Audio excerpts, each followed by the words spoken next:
Let's begin with a prayer. In the name of the Father, and of the Son, and of the Holy Spirit. Amen. Dear Lord, we thank you for the gift of this morning, the gift of your word, spoken to us through the Gospel of Mark. Help us to open our minds and our hearts to that word, to hear it speaking to the church throughout history, and to the church here present too. In the name of the Father, and of the Son, and of the Holy Spirit. So yes, I teach the New Testament courses to the theologians here at the seminary, and I love teaching them, especially those classes, to share with them insights that I've learned about the Word of God and how that also relates to our life of prayer. And that's what I would like to do with you this morning, especially looking at the Gospel of Mark. A few things about this Gospel that I find utterly fascinating, and it's something that really can only be undertaken when we do a concentrated study of this gospel, is a little bit of sleuth work, a bit of sleuthing and detective work that reveals to us really the heart of the Gospel of Mark. You may know that all of the Gospels were written by individual people, primarily for a specific congregation or community. Each Gospel writer had a specific people and area in mind when he wrote the Gospel. And when we realize what community that was, we get to understand better the meaning of his gospel. Mark's gospel, we think, was written to Christians who were suffering persecution in Rome. And here are some of the reasons why we think that. First, in terms of external information outside of Mark's gospel, we hear Peter say in the first letter of Peter, "She who is in Babylon," symbolic for Rome, "she who is in Babylon sends you greetings. So does Mark, my son." Mark accompanied not only Paul in his journeys as a missionary, but also Peter. Mark, we think, wrote down his gospel, scribbling down as furiously as he could the preaching of Peter while he was in prison in Rome. And he was in prison, if any of you have been to Rome, in what is now called Piazza Venezia. That is that middle piazza in the middle of Rome where there's that big, ugly typewriter wedding cake building, the Victor Emmanuel Monument. That hill used to be called Piazza San Marco, the Piazza of St. Mark, because Peter was imprisoned in Rome for a few years in the Mamertine prison right there. That is where we think Mark wrote his gospel, as even Peter acknowledges that she who is in Rome sends you greetings, as does Mark, my son. Also, there seemed to be the presence of some very specific Latin loanwords in Mark's gospel. And this is rather significant. Latin in the days of Jesus was only spoken in Rome. Nowhere else in the Roman Empire in the 1st century AD was Latin spoken. It was used in the courts, so it was used throughout the Mediterranean in legal system. But Greek was the language that was spoken by everybody in those days, except for Rome. So when we see in Mark's gospel specific Latin loanwords, we should have in mind, he's probably writing to those who are in Rome.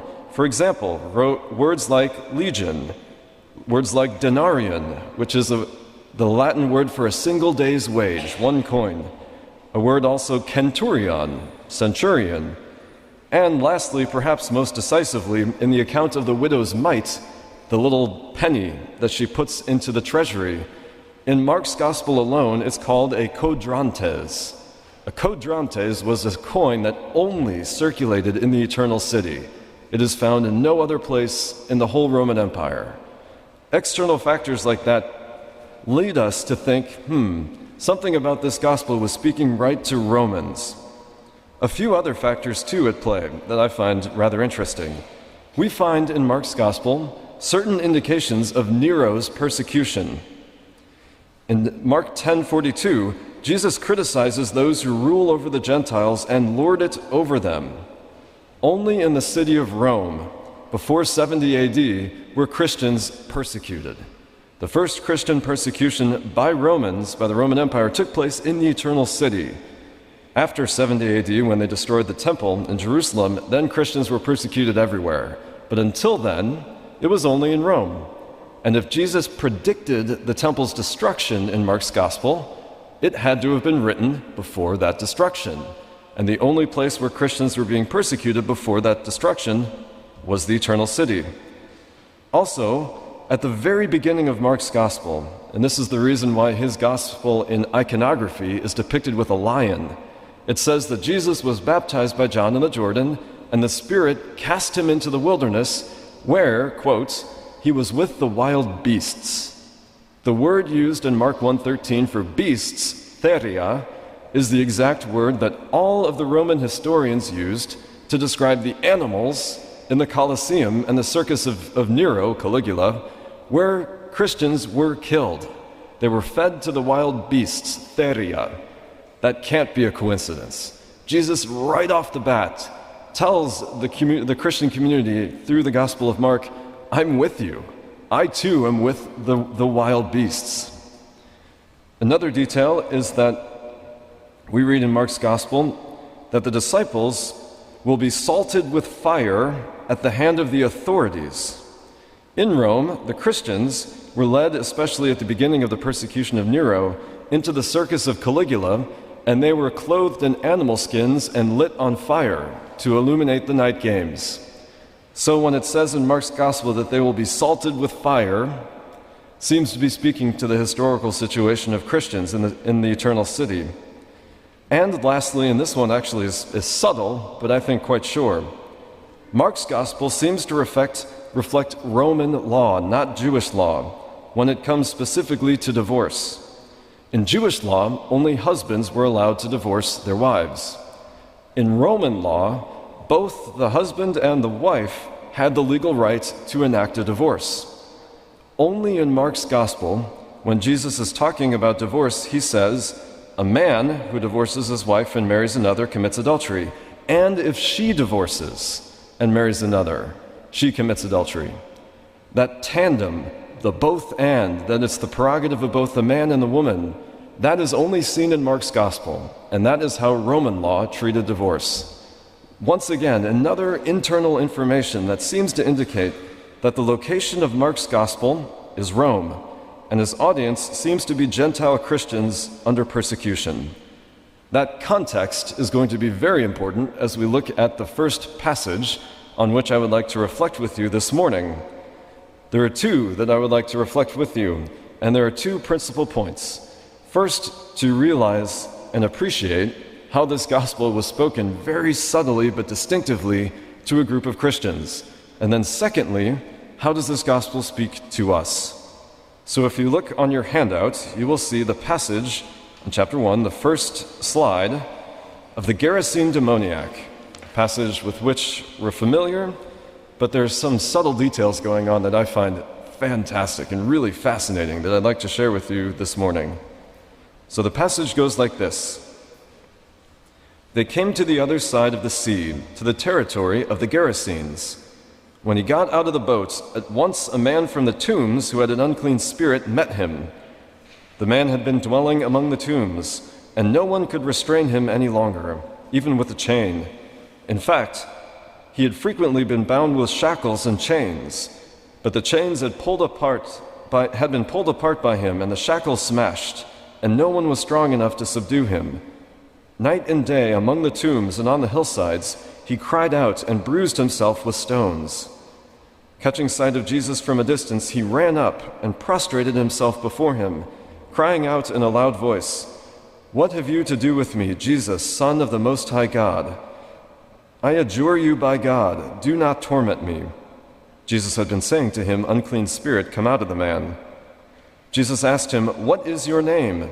He replied, "Legion is my name, for we are many." And he pleaded earnestly with them not to drive them away from that territory. Now, a large herd of swine was feeding there on the hillside.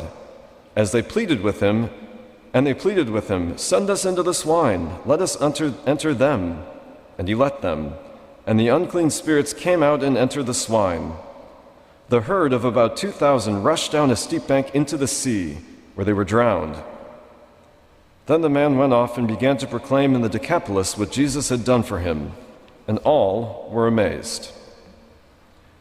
There are in this passage three, sometimes very poignant, sometimes very subtle, pieces of anti-Roman polemic, and it is fascinating. The first of them, you might have picked up on, is the response of the demons to Jesus. He asks them, "What's your name?" And they respond with Legion. Only in Mark's Gospel do they respond with Legion. A legion, of course, was a term for an armed regiment of the Roman Empire, Roman army, 6,000 Roman soldiers.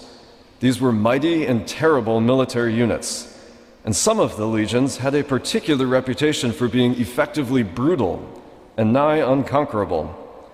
It turns out that one such legion of Rome was the very one piece of their army that was responsible for conquering all of the Holy Land.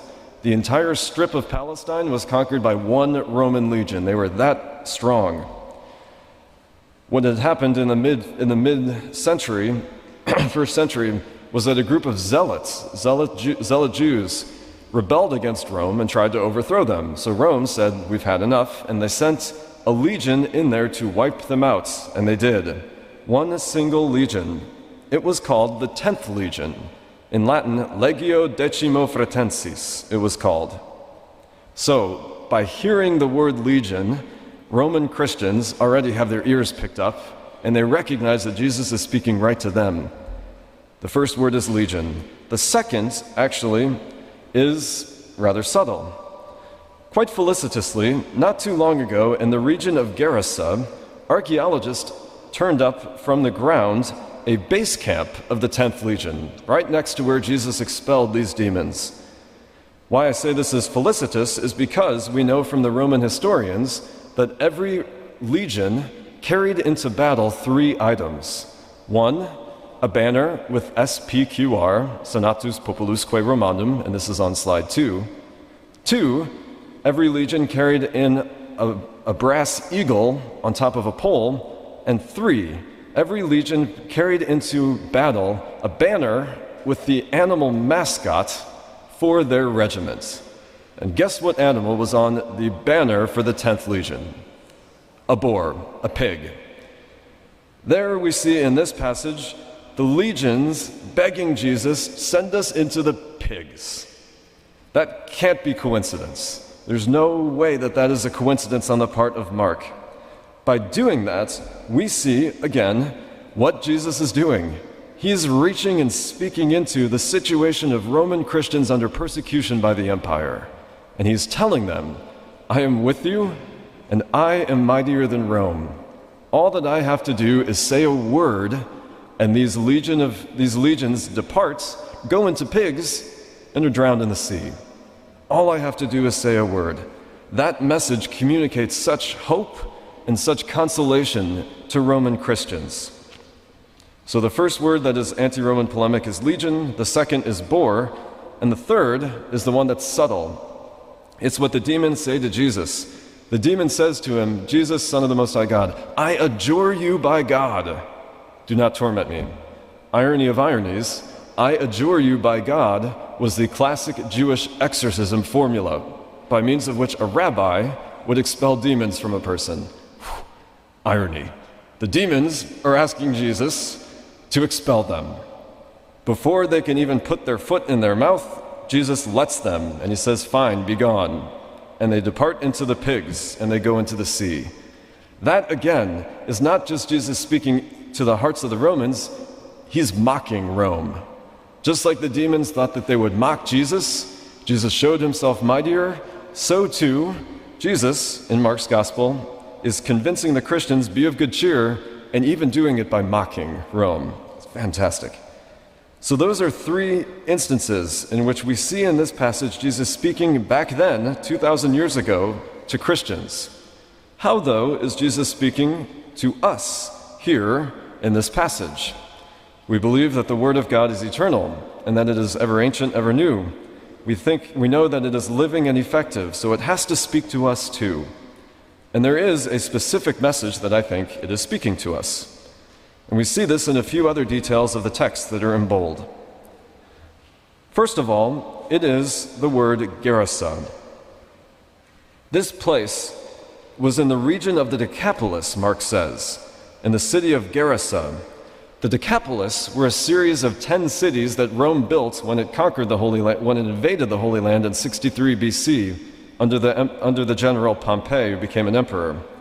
These cities were populated not by Jews, but by Gentiles, by Romans, who are considered unclean. This territory, Gerasa, would have been an eerie place even in daylight. To this day, and I take the seminarians there when we go, caves are everywhere on the hillsides. This is where the Gentiles would bury their dead. These people did not observe Jewish dietary laws, where they ate abominable things like pigs. And we see this foretold in Isaiah 65:4, a quote in red on the bottom of slide 1. When we read in Isaiah, "This rebellious Gentile people who sit among the graves and lodge in the vaults, that eat swine's flesh and the broth of abominable things in their vessels, I shall requite them." Tombs and pigs rendered a Jew unclean, the near vicinity or any kind of contact with them. So, what Jesus is doing here is that he is purifying the place. He's not just reaching after people and their hearts, he is choosing to reconquer and repurify the land itself. Jesus, the new Adam, is trying to reclaim Eden, expelling from it all that is unclean and casting it into the sea for its destruction. And that is going to be one of the chief themes of our prayer this morning, the purification of place. He goes to the Gentile unclean regions so that he can expel them, the demons there, and make it clean. The second detail is one of the phrases that he says that with which Jesus is spoken to by the demon. When the demon says, "What have you to do with me, Jesus, Son of the Most High God?" This phrase, the title, Son of the Most High God, is used in Deuteronomy 32, when God allotted a portion for his people, the Jews, in the Holy Land. How did he do it? It says in Deuteronomy 32, the Most High God expelled from the land all of those who were Gentiles, cutting off certain segments of the land itself and excluding the land from his promises of salvation and redemption. So Jesus, being called the Son of the Most High God, that is an allusion back to Deuteronomy. And so what Jesus is doing here is he is reversing that excising, reversing the curse that took away this plot of land from God's promises. He is sanctifying, reclaiming even the land itself for God. Thirdly, lastly, on that note, in terms of Jesus reclaiming and purifying the land, we read at the very end of this passage, "The unclean spirits came out and entered the swine, and the herd rushed down the steep bank into the sea, and they were drowned there." The sea, for the Jewish people, was terrifying and terrible. Out of the sea came monsters for them, which is why the early Jews did not like to live by the sea. In Judges, the Philistines lived by the sea. The Jews lived on the land. And we see this in the book of Daniel and the book of Revelation.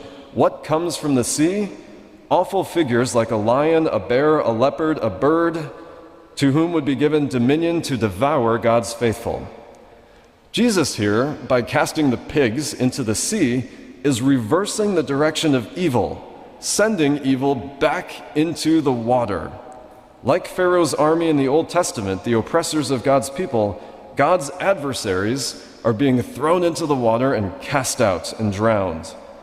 God is again repurifying the land itself of all of its wickedness. He's taking from it what was not his and making it his again and once anew. And that, I think, is the precise point where we can pivot and pray with this passage. Purification of place.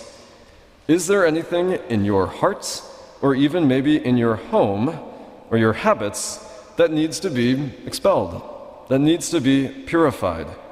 What is there within and among you that might need to be reclaimed by God? If we're honest with ourselves, we would be able to identify and find some certain such things. What in us needs to be remade God? Is there anything of yours that is not yet his? This morning would be a good time to give all of that and all of this to God, to ask him to purify all of the thoughts and intentions of our minds and our hearts, of all of our inward and outward possessions. This came to my mind a few months ago, before my mother helped me to decorate my office. Thank you, Mom. one of my students realized when he was speaking with me, he said, "Father Samson, you don't have a crucifix hanging in your office." I thought, "Really?" And I looked around, and sure enough, he was right. There was some visible lack of God's presence in my place, in my office. Maybe this can apply even to some of you. Is there some kind of religious article that is clearly visible when people come in the door at your house, to know that your house is God's, not yours? That place is His. Is there anything in there that could stand to be expelled? Any kind of magazines or literature, a TV channel or some kind of show, maybe some kind of mixed drinks? Anything that could be an occasion for the place to be made sullied. What in our home, but especially within our hearts, needs to be purified, needs to be given to God? The reason why I asked that question is in fact because it came up recently in the life of the church. It came up just a few days ago at the Feast of the Dedication of the Lateran Basilica, November 9th. And I ask you to flip over your handouts to the next passage from Mark's Gospel that speaks just exactly to this idea of purifying place. We're very familiar with this passage, so I haven't written it all out, just commenting on 2 verses. It's the passage about scandal, that Jesus says, if there's anything among you that causes you to sin, cut it off and throw it into the sea. A few things to note about this passage. Verse 42, whoever causes one of these little ones to sin, it would be better for him if a great millstone were hung around his neck and he be thrown into the sea. Jesus in Mark's Gospel uses hyperbole. Hyperbole is exaggerated speech that he amps up the imagery so as to drive home the point, to make sure that his disciples don't miss it. And here is an excellent example of hyperbole. A millstone, as you see on that handout, a millstone was found in the region called Tabka, which is right where Jesus multiplied the loaves and fed 5,000. That millstone weighs over 3,000 pounds. It's huge. It was used to crush olives and to gather together the oil that came from it, and even sometimes grapes. They didn't have I Love Lucy back in those days. They had millstones to crush the grapes. It was massive. It was overkill. Jesus is saying, if there's anyone among you who causes someone else to sin, put that around their neck and throw them into the sea. No way that person is coming out. That, of course, is the sentiment that the people of the church have felt over scandal in the church. Purge the wicked from our midst.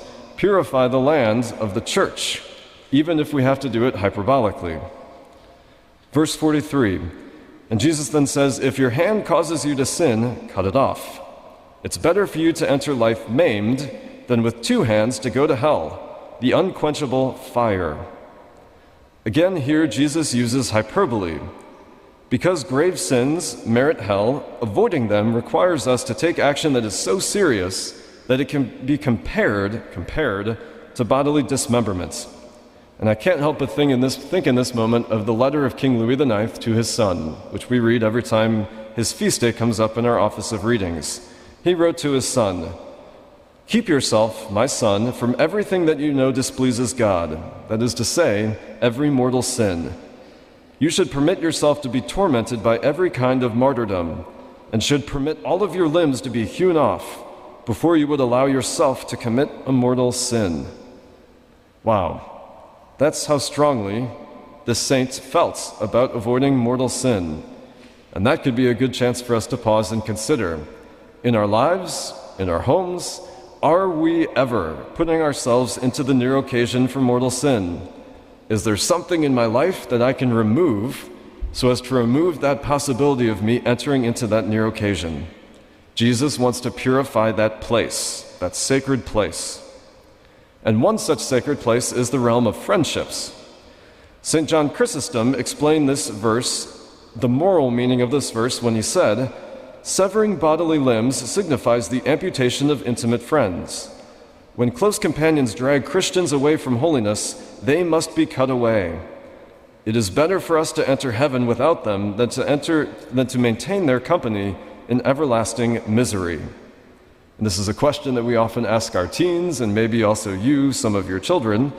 But it's something that we could stop and ask ourselves too. In our lives, are there some kind of toxic friendships that really are not nourishing our soul? That are not leading us to God, but in fact are tempting us in ways to bring ourselves apart from God? If so, then they might need to go, because Jesus wants to purify that part of our hearts too. And then lastly on that slide, when Jesus says, "It is better for you to enter life maimed than with 2 hands to go to hell, the unquenchable fire." The word, of course, that Jesus uses for hell is Gehenna. Gehenna was a valley, any of you who have been to Jerusalem have seen this valley, in the south of the old city, a deep valley that overlooks a ravine. Gehenna, in the day of Jesus, was an awful, awful place. Two associations were made with Gehenna. Firstly, in this valley took place the frightful Canaanite cult that worshipped the idols of Molech and Baal by burning children alive in sacrifice, Jeremiah 7. Also, in the New Testament period, Gehenna became a smoldering garbage dump where people dumped their refuse and burned it continually. That's why Jesus says that there the worm doesn't die and the fire doesn't quench, because it literally is a burning trash heap. I had the chance to live in the Holy Land for 4 months as a semester, and I remember very specifically one day there was staying at the Jesuit house where I was living, the Pontifical Biblical Institute, a French family, a dad who was maybe 50, and he had a son who was about 16, and they heard that I liked to run. So they came to me and said, "Father, mon père, would you like to run with us today?" And I said, "Okay, where are we going?" And they said, "Gehenna." I was like, great, not what I had in mind. But if you look at the 4th slide, you will see a picture of the Valley of Gehenna. That is taken from on top of the walls of Jerusalem just south of the ancient temple. And you can see how the descent is very steep very quickly. And there in that valley, the bottom of it in Jesus' time would have been filled with rubbish and maybe even also child sacrifice. It's a terrible place.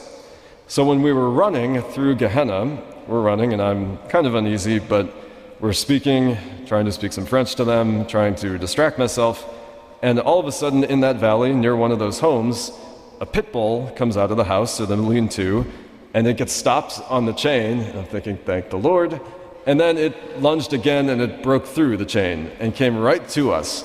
And I'm thinking, oh gosh, not only am I terrified of dogs, this thing might not be clean. I'm in the worst place in the world for this. I ran away. The Frenchman turned around and went right to the dog, and in the most French way possible, wagged his finger at it and said, "No, no, no, no, no, no, no, no, no." And the dog was stunned and walked away. And I was like, wow, it pays to be French. So now I know how to approach a chasing dog next time when something comes to me. Why I share this story is because that visual of that valley on that slide comes up on the feast of the dedication of the Lateran Basilica.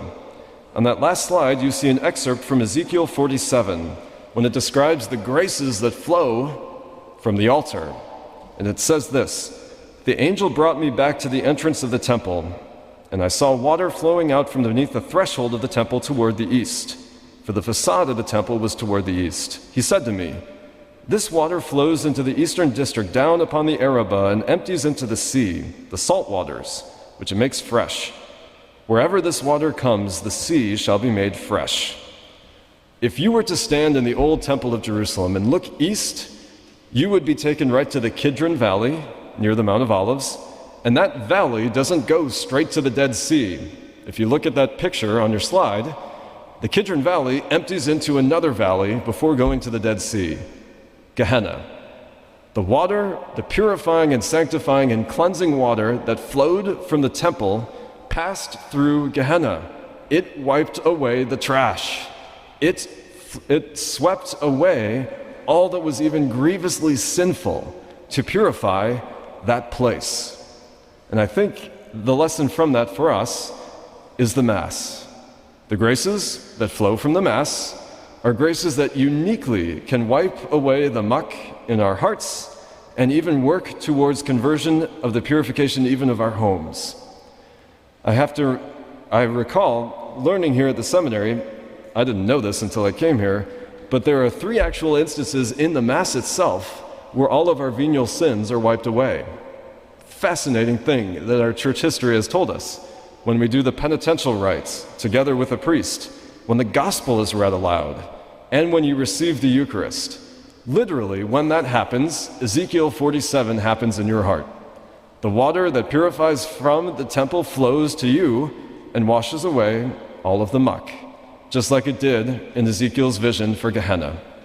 So if we want to sanctify our homes, to sanctify our hearts, to purify it from sin, there's no better way than coming to Mass. Yes, we should pray. Yes, we should go to confession. Yes, totally. But above all, we should relish the water of grace that flows from the Blessed Sacrament here at the sacrifice of the Mass. So that is my reflection and my prayer for all of us today, that we can undergo that thought and that we can approach the Lord with confidence, knowing that He speaks right to us, right in our own historical circumstances, and that He doesn't just speak to us there, He sanctifies us there.